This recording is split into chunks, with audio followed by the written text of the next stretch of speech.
Please, let's get divorced. I've inherited a high-rise apartment, so I don't need you anymore. My husband, who had been away on a business trip after a fight, came back and dropped this bombshell on me. Yet, my heart felt strangely calm. Fine, here's the divorce paperwork. I handed him the divorce papers, already filled out on my end. He looked shocked, but quickly signed them, not fully grasping the hell he was about to experience. He left with a smile on his face. I'll wipe that smile off soon enough. My name is Diana. I'm 24 and live in a rural area far from the city. I went to nursing school at 18, graduated without a hitch, and became a nurse. I chose to work at the local hospital, even though many of my peers opted for big city hospitals in Boston or Los Angeles. I didn't want to leave my hometown, and I admired some of the senior nurses I met during my training. Time flew by, and I'm already in my 3rd year as a nurse. I work night shifts and weekends, so I earn more than most women my age. I was single and spent my money freely, investing in experiences and myself. In this rural area, people tend to marry around 25. Half of my friends are married, some even have 3 kids. Seeing them made me think that maybe marriage isn't so bad.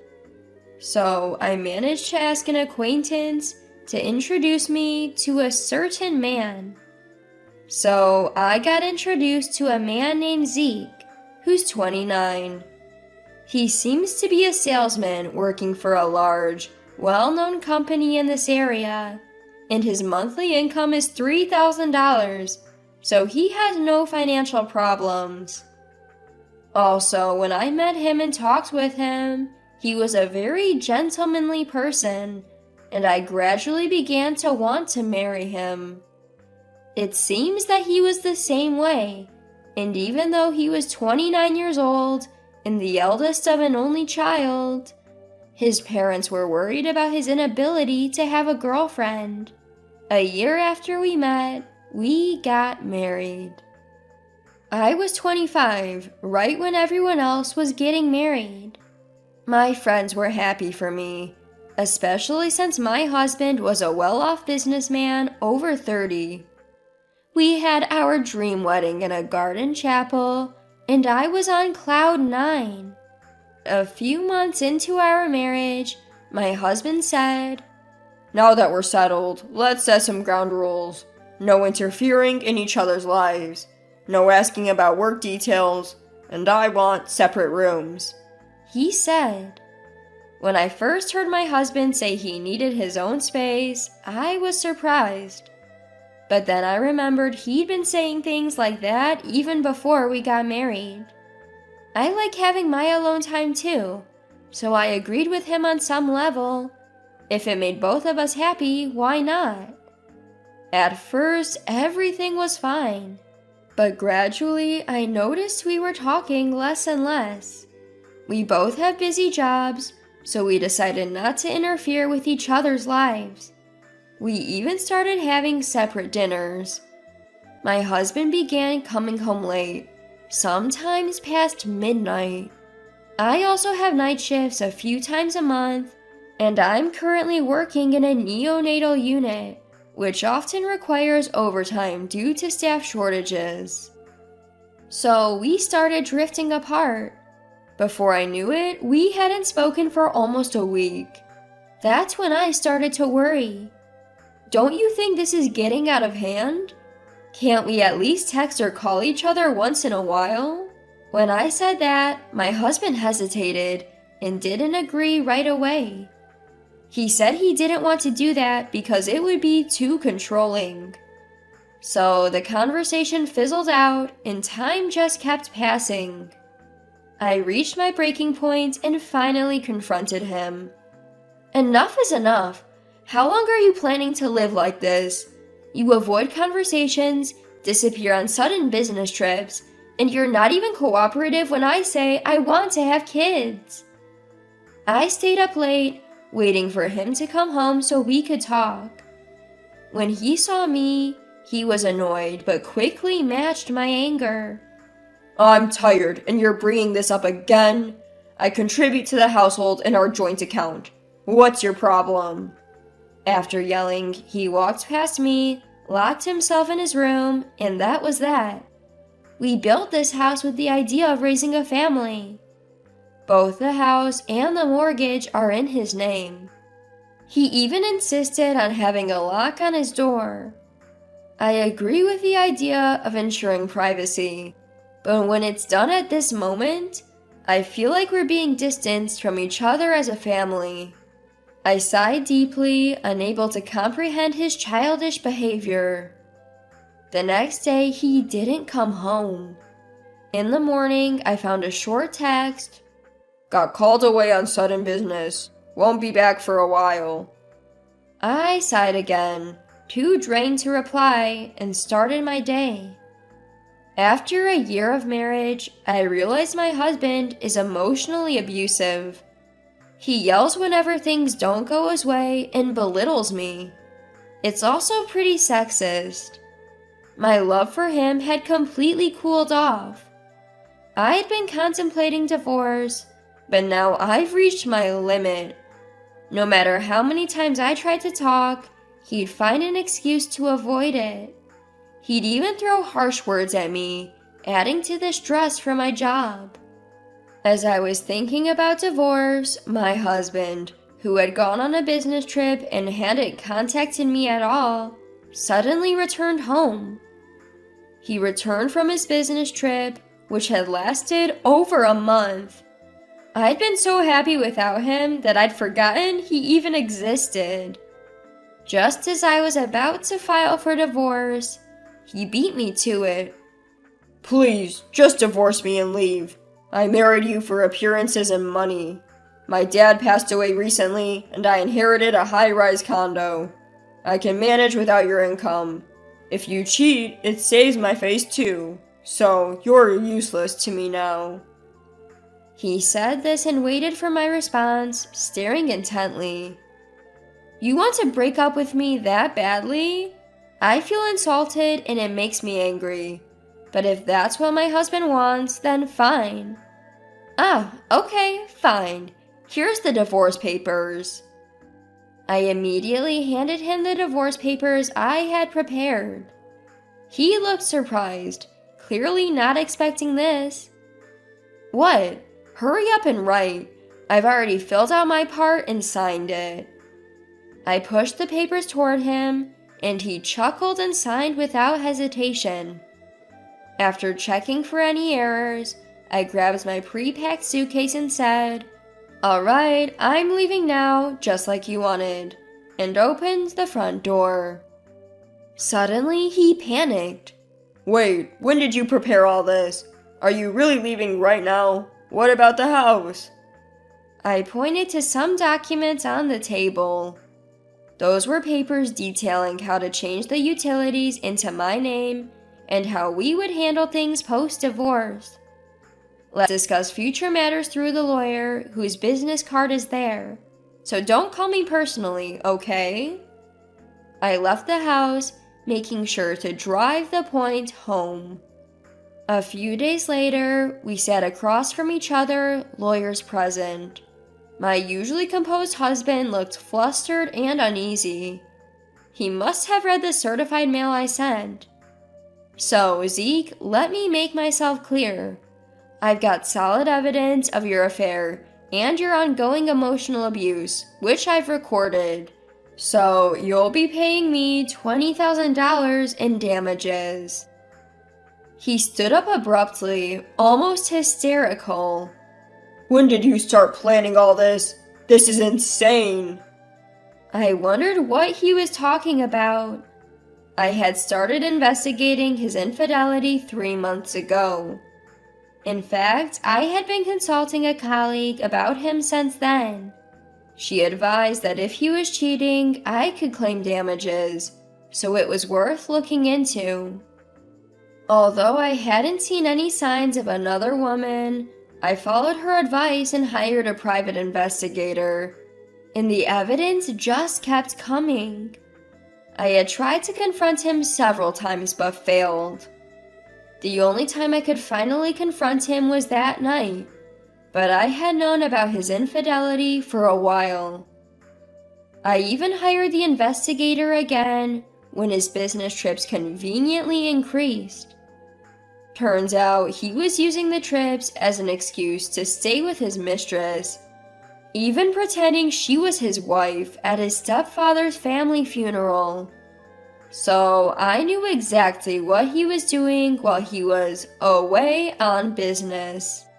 I also knew his stepfather had passed away, but since I wasn't invited and barely knew the man, I didn't attend. During this time, I learned from the investigator that my husband was planning to inherit and sell a high-rise apartment with his mistress. So I packed my bags right away. Certainly, my husband will bring up divorce. That's what I thought as I prepared the divorce papers and packed my suitcase. Surprisingly, I was spot on, and it was hard to hold back my laughter. His face turned pale the moment he heard it. Well, it makes sense. He had no secrets from me. So, you see, I knew all along. Will you be okay with that? Let's just settle on alimony for now, and then sell the house and car to divide the assets. Before I could finish, my husband interrupts. No way! I was planning to live in that house with her after kicking you out, and without my car, my job will be affected. So no, it's not happening. I was stunned but not surprised. My lawyer nodded and handed over the next document. My husband looked puzzled, so I explained. Those are marital assets we bought together. If you don't want to let them go for personal reasons, we'll calculate the selling price and I'll take half from our joint account. You're a salesman at a big corporation, and you can't understand a simple document? His face turned red with shame. He had no choice but to reluctantly agree and sign. In the end, he kept the house and car, but most of the cash went to me as alimony and asset division. He was left with just a few tens of dollars. We filed the divorce papers and became strangers. I was enjoying a peaceful life for a while, until a few months later, my ex-husband called. I ignored him at first, but he was so persistent that I finally picked up to give him a piece of my mind. Before I could say anything, he pleaded. Please, Diana, just lend me $1,000. Even though it's been a while, he's asking for money. I was about to hang up when he hurriedly continued. Actually, there are some issues with the high-rise condo, and I'm in trouble. Reluctantly, I listened, and he began to speak slowly. Apparently, the high-rise condo he inherited from his father-in-law was appraised for much less than he expected.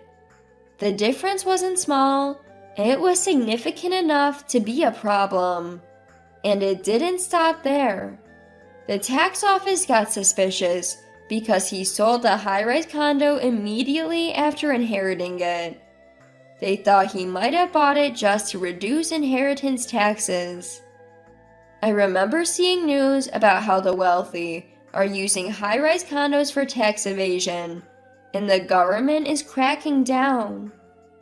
My ex-husband, who probably never paid attention to such news, must have foolishly sold it right away to make a quick buck.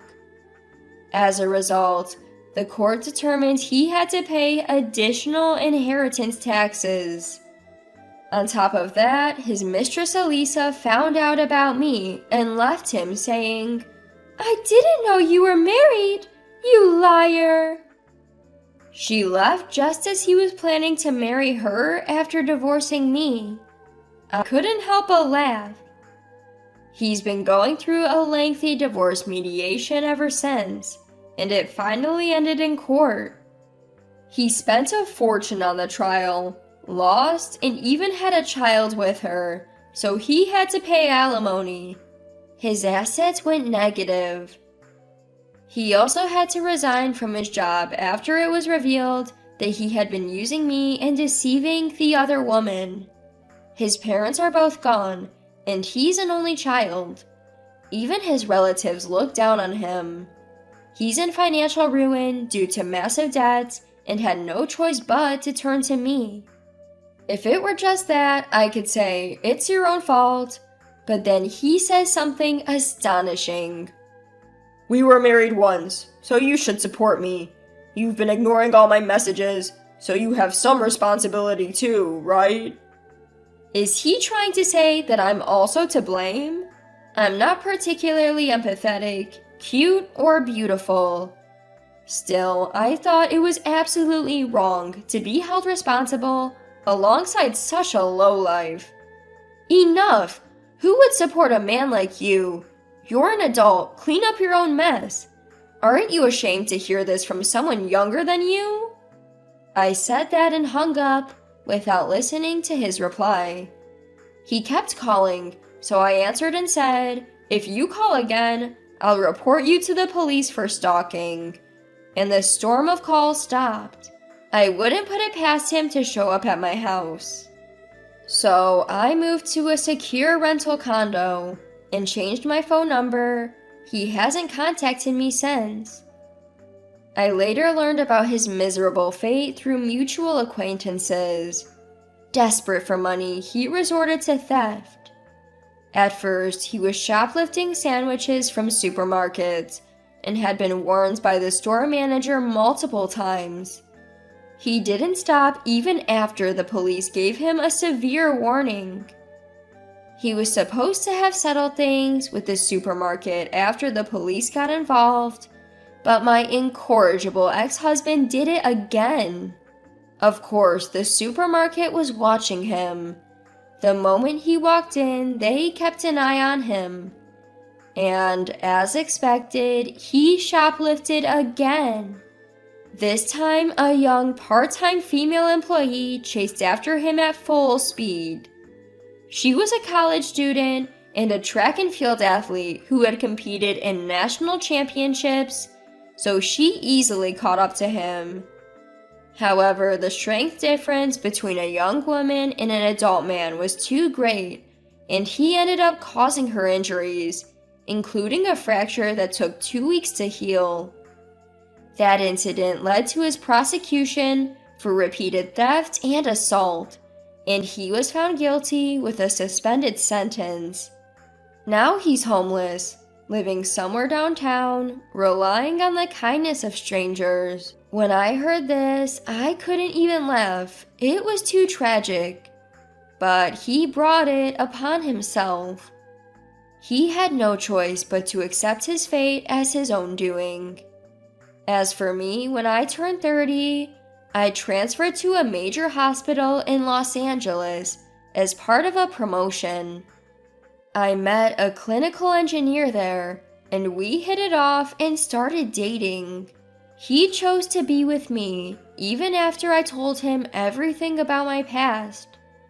We dated carefully, lived together for a while, and got married at 35. Since I had built up a decent career, I decided to take it easy on the work front and focus on preconception care. Fortunately, within about 6 months, I became pregnant, and now I'm enjoying a happy pregnancy.